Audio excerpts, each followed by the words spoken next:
Good afternoon. Of course, the microphone's not working. The day that it works the first time. Can you hear me? Is the microphone working? Yeah? Okay. Good afternoon, or I should almost say good evening to everybody. Welcome to EPC Talks Geopolitics, which is a 45-minute conversation with very special guests. Today we have with us Cristina Gherasimov, who is the Deputy Prime Minister for European Integration of the Republic of Moldova and Moldova's Chief Negotiator for EU accession. That still makes me feel really happy saying that Moldova is negotiating membership, something that we thought impossible just a few years ago. So today we're going to be looking at the state of play in Moldova's accession process. As we know, the negotiations were opened in June 2024, and the screening process has been ongoing since then. Moldova recently established the Bureau of European Integration, which is dedicated to mobilizing the government and society to implement reforms swiftly and adopt the full EU acquis, with the goal of preparing Moldova for accession by 2030, which is not that far off, right? So there's many things to do. We want to look at what's been done so far, what's going to be done in the near future or the middle term. What are the major challenges for Moldova, including, of course, related to Russia's hybrid warfare and the impact of Russia's full-scale invasion on Ukraine. I would say that Moldova has actually shown amazing resilience, despite the huge threats that have actually emanated from Russia, including the very large-scale disinformation, which we have seen, play itself out during the recent referendum and presidential elections, where we did see the impact of Russian disinformation. So I want to start by giving you the floor by asking you probably the most obvious question of all, because you're here for several days. So could you give us a sort of picture of where Moldova is at? What are the main reasons for your visit here? What are you going to be working on and achieving by the end of the week? Not sure if it's working, but I hope it does. Good evening, everyone. Good evening, Amanda. Thank you for hosting me this afternoon. Indeed, I'm in Brussels for an entire week, and for some time now, I'm in Brussels almost every other week because we are undergoing one phase of the negotiations, which is called the bilateral screening, which means we're coming to Brussels and we speak with experts of the European Commission on different chapters of the acquis. This week, we are starting with cluster number 2, which is on internal market. And we're covering this week 2 chapters within this cluster. I'm also here to open the 8th meeting of the Association Committee, which is held today. Our colleagues, as we speak, are presenting our progress as a country that we have registered during the last 12 months. And we also look at our priorities ahead for 2025, as in light of the recommendations of the enlargement package report that has been published about a month ago. So this is the reason for my visit here. And I'm also delighted to be here after a very difficult political period in the country. We've just emerged out of the presidential elections and out of the referendum, which took place on the 20th of October. I would say that the results of both the elections and of the referendum are positive for Moldova. At the same time, we have learned a few lessons that we will take with us as we prepare for parliamentary elections for the next year. At the same time, we are working hard on preparing the country for the winter. We're also preparing the country for opening accession talks per chapter, hoping, for cluster 1 chapters already early next year. Happy to cover some of these issues if there is interest in the room. Maybe you could tell us what are the main reform priorities now going forward, I mean, from your perspective. You know that Moldova has embarked on one of the most complex and difficult reforms, which is justice sector reform. We are in the midst of it, and we still have a long way to go. On justice sector reform, we have managed to fulfill the 9 recommendations of the Commission that were given to us upon receipt of candidate status. Most of them refer to justice sector reform. I would only highlight the need to finalize the pre-vetting and the vetting procedure, which is the extraordinary evaluation of judges and prosecutors in the system. You remember where Moldova was 4 years ago? We were a captured state with captured institutions. So what this government has prioritized as its priority number 0 is to clean up the justice system from corrupt practices, from corrupt elements, by undergoing an extremely complex vetting procedure. We have given all the legal instruments to the self-governing judicial bodies that have been cleaned up, and that is the Superior Council of Magistracy, Superior Council of Prosecutors, and now it's up to them to clean the rest of the system. We have also made progress on the appointment of vetted justices on the Supreme Court of Justice, and there is still a long way to go. We very much, so our intention and plan is to finalize the reform by the end of next year. However, again, this is not dependent on the government anymore. This is dependent on the vetting commissions that need to revise complex dossiers, evaluating the financial and individual integrity of all of the judges and prosecutors in the system. Of course, that puts a lot of pressure on those who know that they will lose their jobs as part of the procedure, as part of the process. And we see a lot of sabotage from within the system. This makes the reform more complex and more difficult as we proceed with it.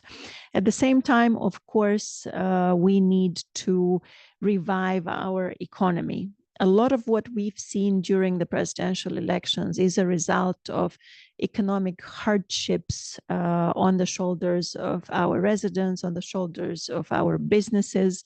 We have had COVID leaving a great economic impact on our economy that has been complemented by the effects of the energy crisis, which led to a 7-time increase in prices for gas, which then translated into 35% inflation.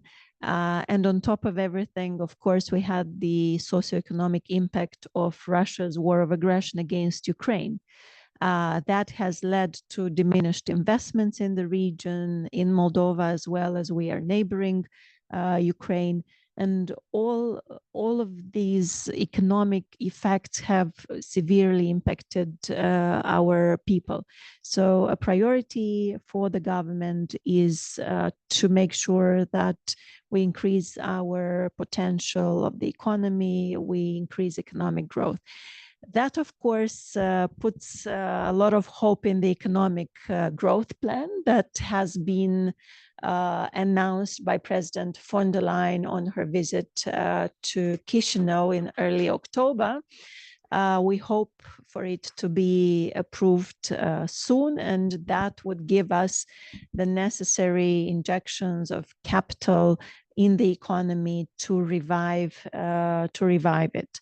And of course, security. It's very important to continue to keep the country stable, secure, so that we contribute to the overall regional security. That means continuing to invest in our police forces, continuing to invest in modernizing our army, continuing to invest in securing our borders, so that we are a contributor to regional security, not only a recipient of security coming from EU member states. Here we have very good cooperation with EU member states, with the European Partnership Mission, with EUBAM, with Frontex, and we hope to continue strengthening our resilience, our security next year as we move on. Thank you very much, Cristina. You mentioned the judicial reform. Can you sort of give a few more details about what are the main challenges? I mean, it's never easy to do judicial reform. I mean, it's a problem for every single country going through the accession process. I mean, which are the biggest sort of impediments for making major progress in this respect? Well, I think the major problem is that those corrupt elements in the system are not willing to leave.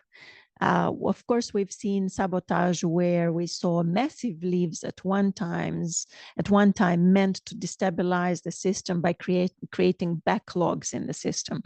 But at the same time, we have judges and prosecutors who do not want to leave, and they're blocking the vetting procedure, trying to impede it from happening. Because, you know, parliamentary elections are soon, betting on the fact that the older elites will return and will get back to business as usual. For us, it's key to ensure continuity of this reform so that we bring it to a successful end.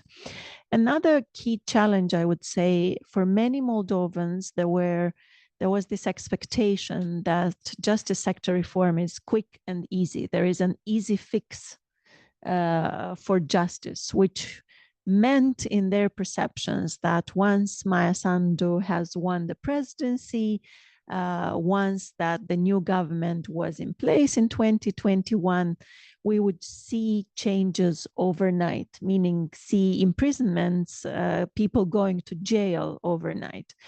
That has not happened. And we still have a lot of big cases of corruption that are in court at the moment.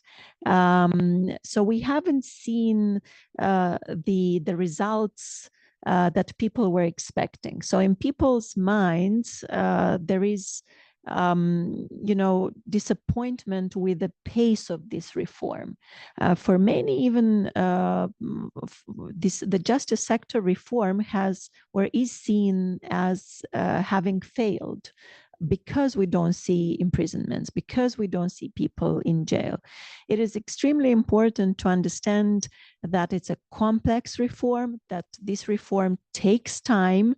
It needs time, because we don't want to speed up the assessment of the dossiers of judges and prosecutors in a hastily manner, so that we oversee certain elements that would then be the cause for many of these people not being able to practice law anymore. So we need to be very cautious with the assessment of their dossiers. That's why the pre-vetting and the vetting commissions meant to assess these reports are taking longer than everyone has actually expected. And that creates delays. Therefore, there is a perception that it takes longer than it should be. So it's a lot also about people's, or management of expectations, where we could have probably done better than we've done so far.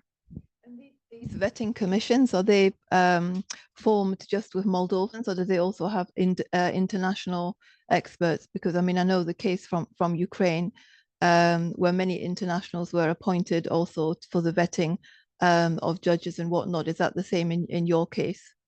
Yes, it's the same. It's a mix of experts, former practitioners, former judges, lawyers, prosecutors, half of them coming from abroad and half of them nationals. So it's a very similar composition to the one that was used in Ukraine. Great, thank you very much. I just want to touch on the issue of the upcoming parliamentary elections. How is Moldova now preparing for these? I mean, against the background, you've already mentioned the issue of the judicial system, but what lessons have been learned from the presidential elections and the referendum that will be taken into consideration in the run-up to this election?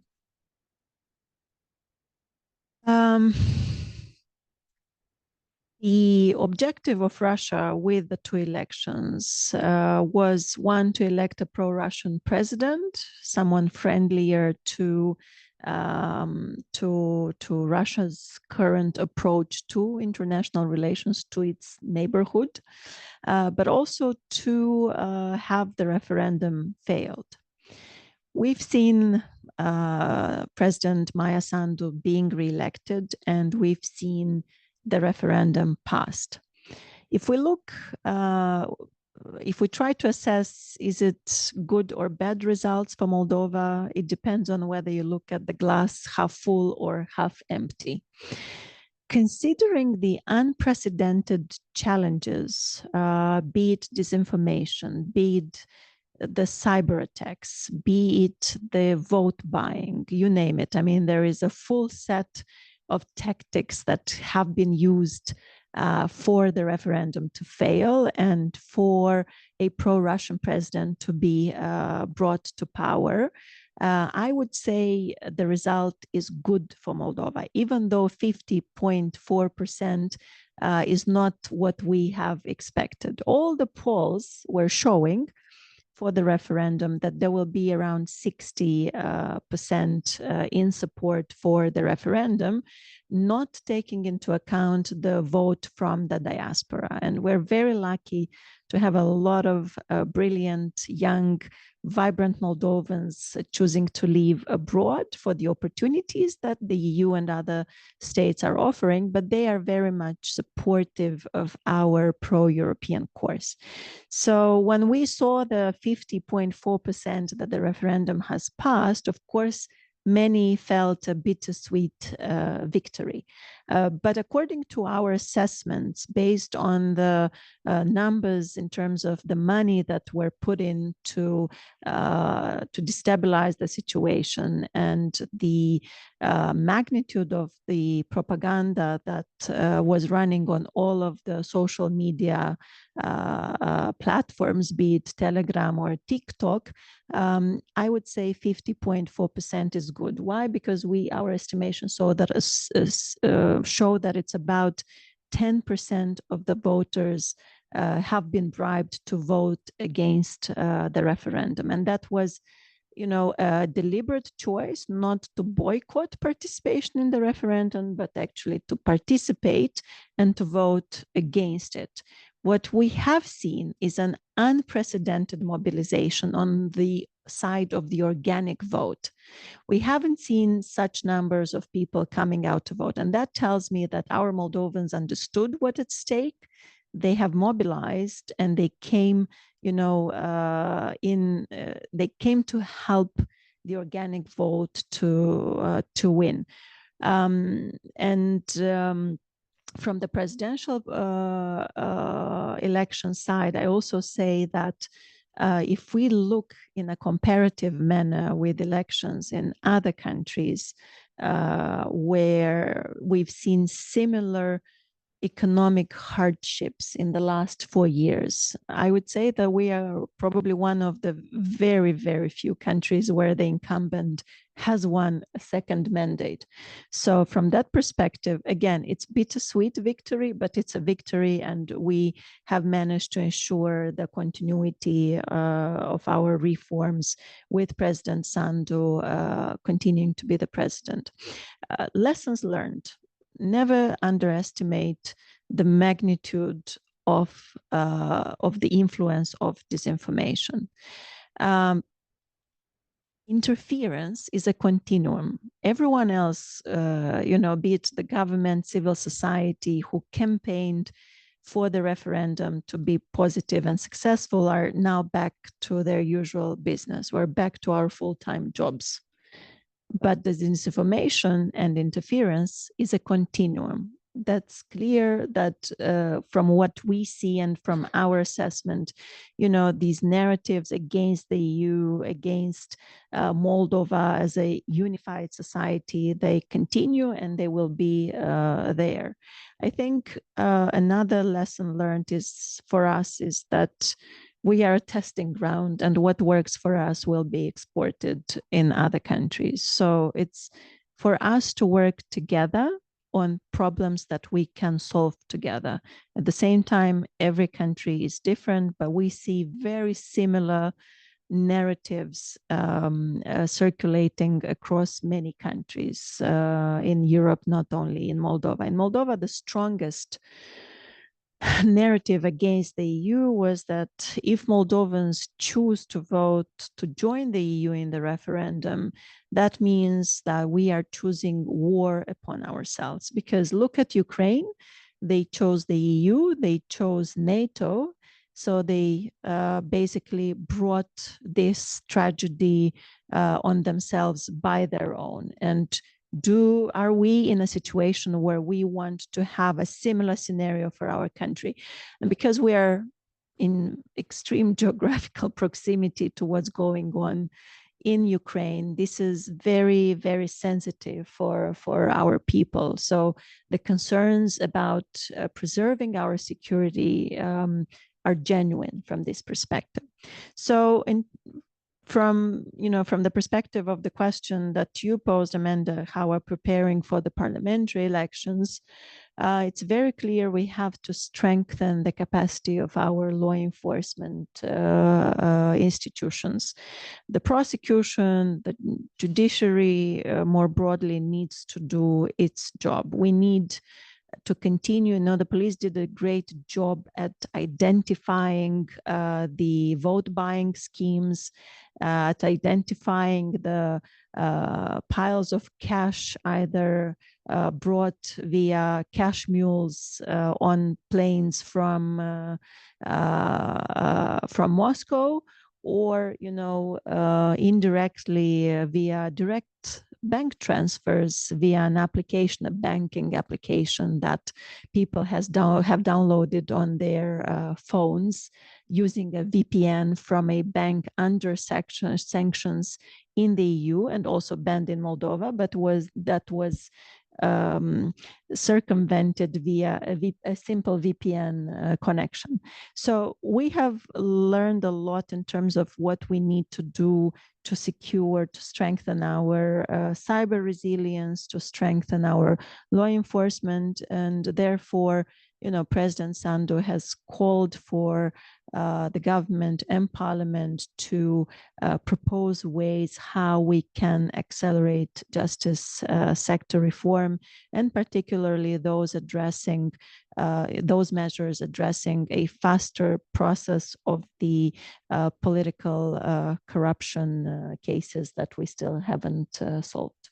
Yeah, it makes me think about the infamous, Shaw party, or Ihor Shaw, because he seems to be able to resurrect himself or his organizations multiple times. And despite the party being banned and him not even present in Moldova, was able to have a significant impact, as you mentioned, on vote buying and whatnot during the campaign, and quite successfully. But I was also wondering, because when you look at the map following the vote. I mean, you have Chisinau, which is like very blue, but large parts of the country were red. I mean, what's going to be the plan, the approach to changing those parts to blue? Would be the first point. And the second is, of course, about Transnistria. I mean, is it possible for Moldova to integrate into the EU without Transnistria? Or would there be a way around it? Or do you feel like between now and then, because you have the 2030 date as a potential date for joining, Transnistria can be fully reintegrated into Moldova by then? On your first question, if we compare the number of votes for President Sandu between 2020 and 2024, it's only a 13,000 votes difference. Again, in terms of absolute numbers, it's basically, you know, the president has managed to maintain its voting power. Again, this is unprecedented if we look at other Western democracies, considering all of the challenges that our societies have undergone during the last years with COVID, with the energy crisis, with the war, and all of the economic consequences, be it on rising prices on housing, bills, living costs, and so on.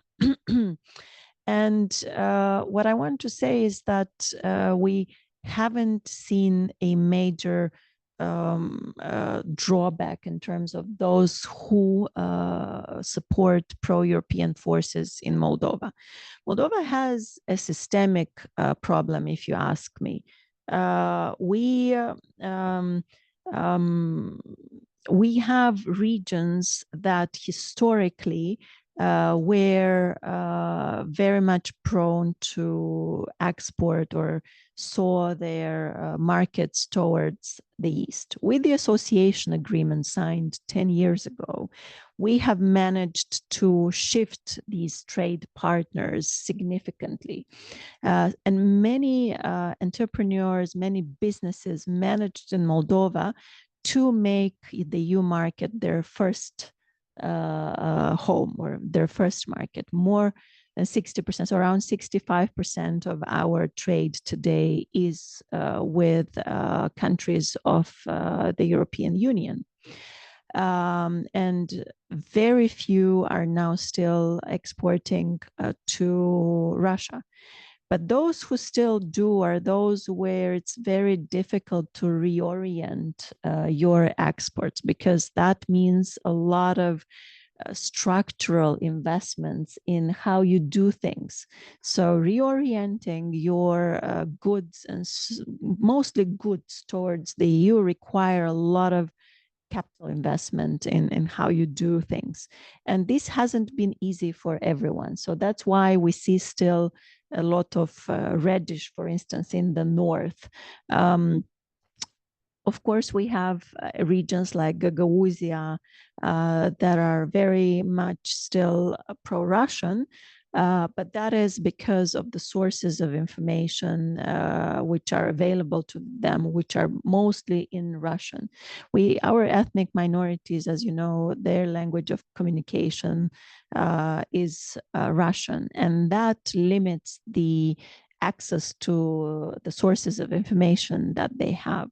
And TikTok, together with Telegram, are the social media platforms that are very much influencing what you think and how you think these days. The content produced in Russian by independent media in Moldova has improved significantly, but it's still not sufficient, apparently. So there is much more that we still need to be doing in order to be able to produce information, also better quality of information also in Russian, so that every citizen of Moldova, regardless of the language that they speak, would be able to make their mind in an objective and independent manner. In terms, if we refer to the Transnistrian region, what we've seen in the last couple of years is a shift towards the EU market. For instance, the first 9 months of this year, more than 80% of the exports go from the Transnistrian region. More than 80% are going to the EU market. We joke that the region economically is better integrated with the EU than the overall percentage per country, because our total trade with the EU is 65%. At the same time, we have been pleasantly surprised, which gives us hope that our citizens, residents of the Transnistrian region, understand that our future is in the EU. We saw more than 30% of the residents of the Transnistrian region voting for the country to join the European Union. And that is a region that hasn't been exposed to independent media, to freedom of expression, to free and fair elections. So 1 in 3 residents of our country from the Transnistrian region choose to join the European Union for us as a country. And it is our objective to work to bring the country as a whole to join the European Union by 2030. Of course, there are a lot of steps that need to be taken in between now and 2030 in that direction. But there is sufficient ground to start working in this direction. Thank you. I'm going to open the floor now to questions. If you have a question, please raise your hand and tell us who you are and where you were from. And my colleague Romil will give you the microphone. We also have some people online. Yeah. Thank you very much. Lukas Joselewicz from the Security and Defense Committee of the European Parliament. I do have a question regarding the effectiveness of foreign information operations in Moldova, because when we looked at Ukraine, we saw that after 2014, it basically had no impact on the Ukrainian population, or little impact. Eventually, it even fueled the resolve of the Ukrainian population. Why do you think in Moldova, in this case, information operations had such a big impact on the population? Is it due to the time frame we're in, that the narrative or the fear of war is so well working, as we can see in Georgia as well? I think it worked better because of our geographical proximity to the war, and because one of the strongest narratives circulating is, bringing together, basically putting an equal sign between choosing Europe and choosing war upon your country. And because of that geographical proximity, it has had such a powerful impact. Also, as I have mentioned, our ethnic minorities speak Russian predominantly, and that limits the access to more information. So they are more prone. They are more prone to choosing to inform themselves from Russian sources. And it's unfortunate, but Telegram is one of the channels that has been misused to promote pro-Russian narratives, also anti-EU narratives. Do we have a question? Anywhere? Everybody's being very quiet. Yep. Hi, Frauke Sebers with the SWP think tank here in Brussels. My question would be, since you're here in Brussels and discussing with counterparts from the different institutions, I think probably one of the arguments was also the fact that, as you said, EU approximation equals war in this narrative, but there's also been maybe a lack of security guarantees that the EU can provide for a country like Moldova that is, of course, very close to the front line. And what are maybe discussions that are ongoing between your government and the EU institutions or governments of EU member states in this regard? Thank you.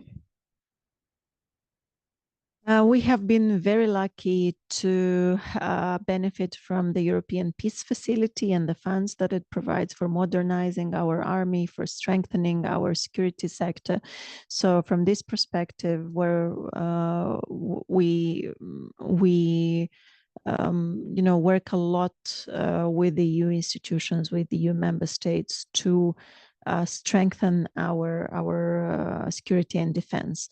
Another example of what we have done lately is to sign the agreement on defense and security partnership with the EU. I think we were one of the first countries that have done so. And we will use this as a platform to continue strengthening our cooperation in defense and security. We're also benefiting from a partnership mission in Moldova that helps us improve our crisis management skills, our responsiveness to crisis, and also counter hybrid threats. We're also working strongly with experts seconded the EU partnership mission to strengthen our cyber resilience and generally to counter the hybrid threats we're dealing with. We're also using the expertise there to strengthen our center on strategic communication and countering disinformation. That is a new institution whose objective is to be able to respond better and in more efficient ways to the disinformation propaganda that we are subjected.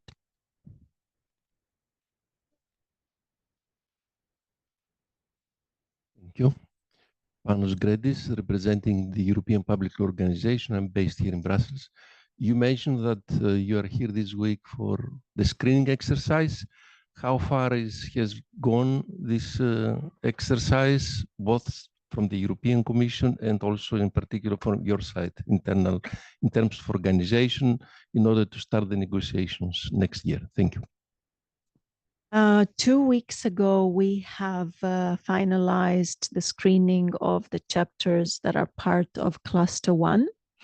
The fundamentals. Now the Commission takes its time to draft the screening report that will be presented to the Council, hopefully either by the end of this year or early next year. And based on that screening report, the Council will take a decision whether to open chapters for negotiations as part of Cluster 1. At the same time, this week we started Cluster 2. We will finish all of the screening sessions by end of March next year. And then again, the Commission will take the time to draft a screening report for all of the chapters there. So hopefully the technicalities will be in place also to consider the possibility of opening chapters within Cluster 2 in the sometime in the summer next year. Same situation for Cluster 6. The 2 chapters in that cluster will also be covered in early spring next year. So the technical part on our side with the screening will be done to be able to move on to the possibility to open accession talks. Of course, this is a political decision, but the political decision has to be based on the technicalities of the process. On our side, we believe that it's a merit-based process and we're doing our part of the homework from this perspective. Hopefully there will be sufficient ground for the Council to look at our progress in a positive manner.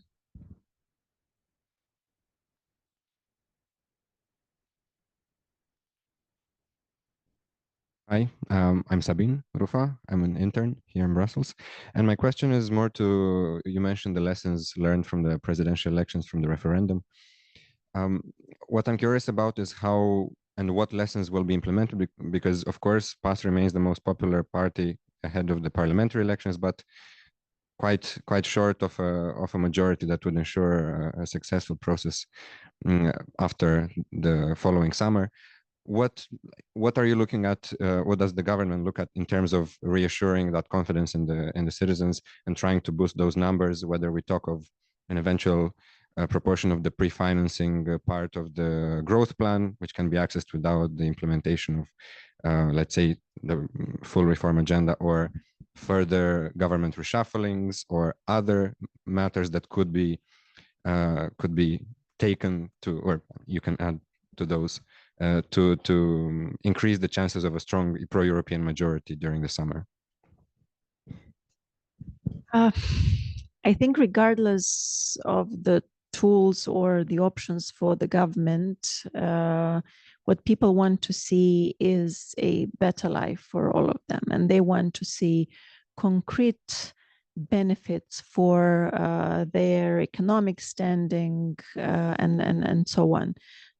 We've been hit hard by rising living costs, and this has affected disproportionately a big part of our society that has less chances and less opportunities deriving from our economy at the moment.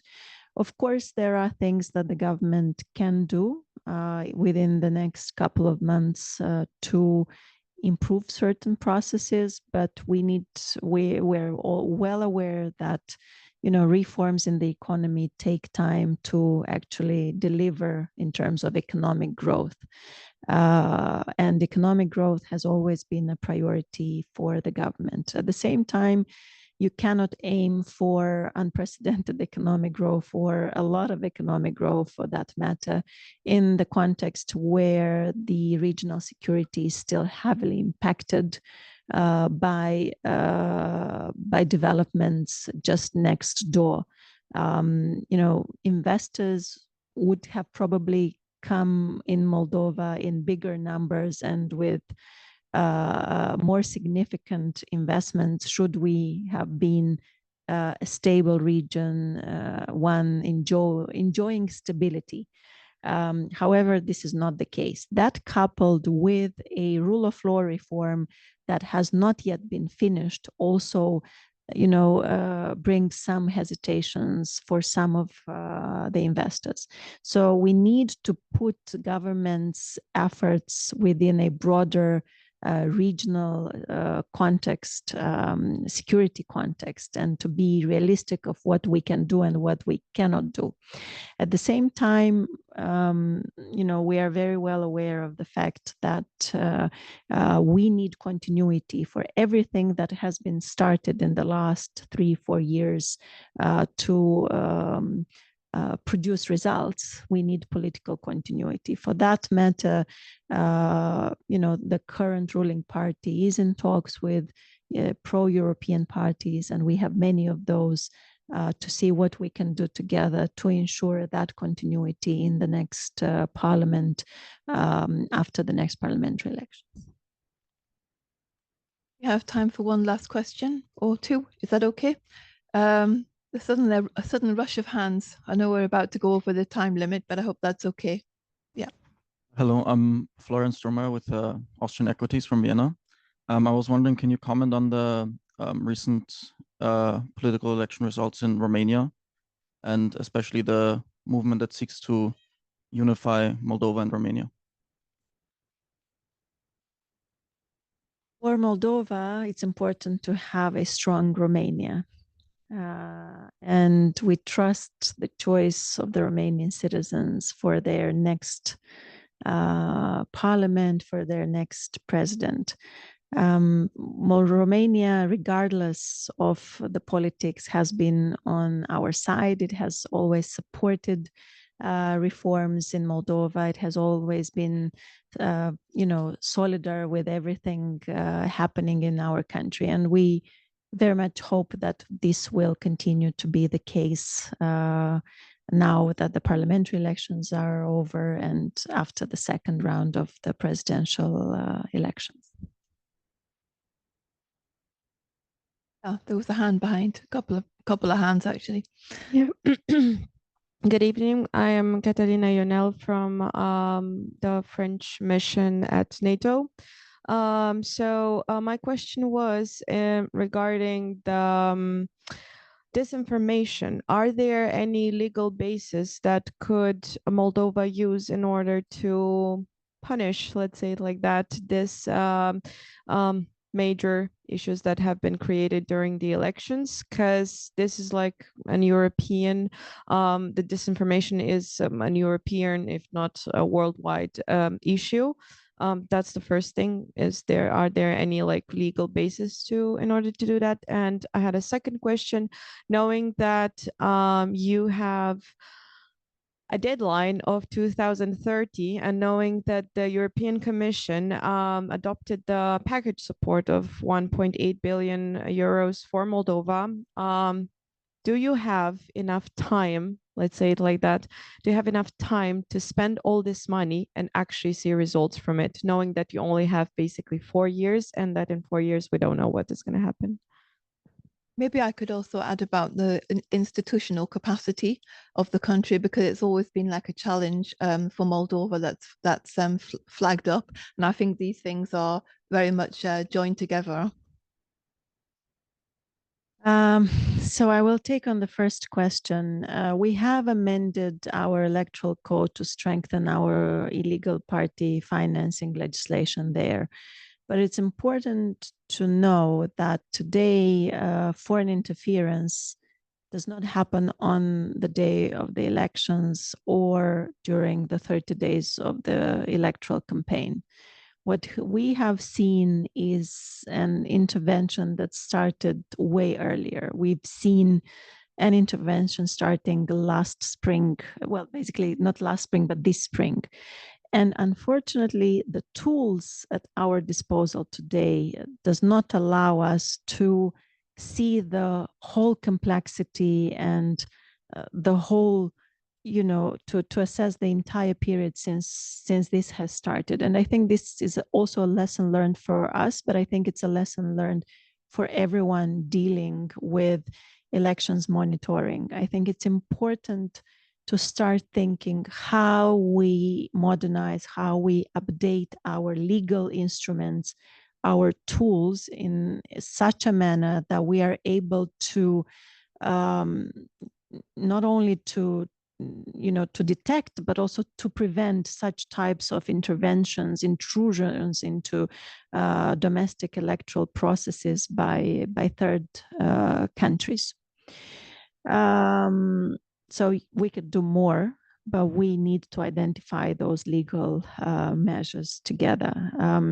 On your second question, 2030 is a domestic deadline that we have set for ourselves to mobilize, to get ready for accession. But we know that accession is a two-way street, and we very much hope to continue benefiting from the unprecedented political support, but also the support of European institutions for our EU accession path.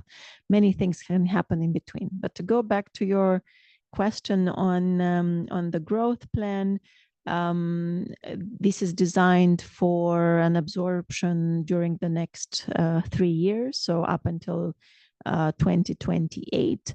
And this tool is meant to give us the economic boost to integrate better our economy into the internal market, but also to support the reforms on our reform agenda as we work to align with the EU acquis. 3 or 5 years, depending on how long this money will be available to us.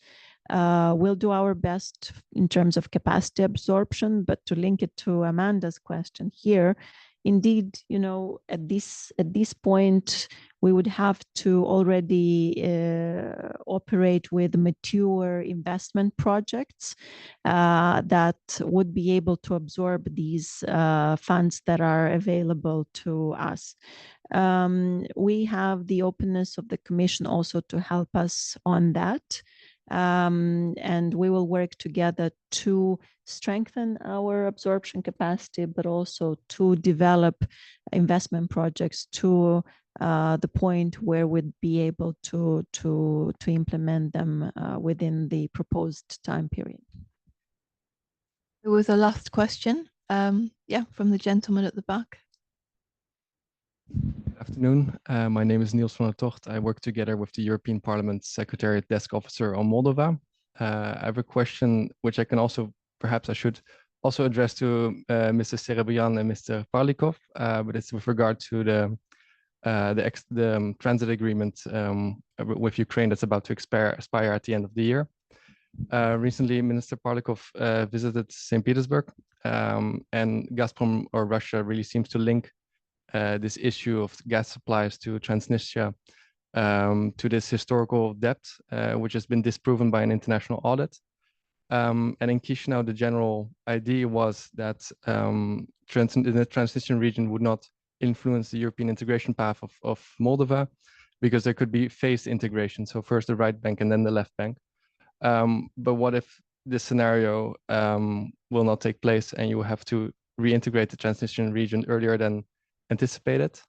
And secondly, a worry I have is that Russia will seize these gas supplies, and that because the right bank is still dependent on electricity generated on the left bank, that energy tariffs on the right bank will increase by 4 times, 5 times, and that this will create fertile grounds for pro-Russian forces in the run-up to the parliamentary elections.